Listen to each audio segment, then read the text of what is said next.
तयारी झाली आहे जायसाठी, जात आहे ड्युटीवर. 9:30 वाजलेले आहेत. नाश्ता पाणी झालेला आहे, जेवण झालं आहे, टिफिन घेऊन चालले आहेत.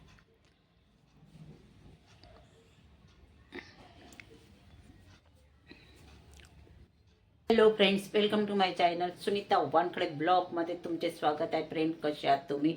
ठीक असाल, ठीकच राहा. चला, आता वाजल्या 11:30. प्रांजू गेली आहे रुईला आणण्याकरता, कारण मी आता काही दिवसापासून जात नाही आहे. माझ्याकडून अजिबात चालणं होत नाही. पायरीच्या खाली पण उतरलं, चढणं उतरणं केलं तर पायाला खूप त्रास होते आणि छातीमध्ये पण दाटून जाते. त्यामुळं मी कुठेच जाऊन नाही राहिली आहे. आता जायचंही म्हटलं तर रिक्षाने ऑटोनी वगैरे जाते. थोडं पण चालणं होत नाही. औषधी वगैरे कंटिन्यू चालूच आहेत माझ्या. चला, आज मस्त छान पराठे केले होते लौकीचे प्रांजूनी. माझं जेवण वगैरे झालं. मी 9:30-10लाच करून घेते, कारण शुगर बीपीच्या गोळ्या वगैरे घ्याव्या लागतात. रुहीचे आजोबा मगाशीच गेले. आता रुहीला आणायला गेलेली आहे प्रांजू. आली का तिचे कपडे वगैरे काढून देऊन तिला जेवण वगैरे चारावं लागते, कारण माझ्या हातानंच खाते ती. छान पराठे केले आज.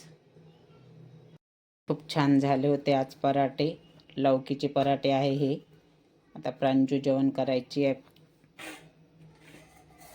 ती थोडी वेळानं जेवण करते.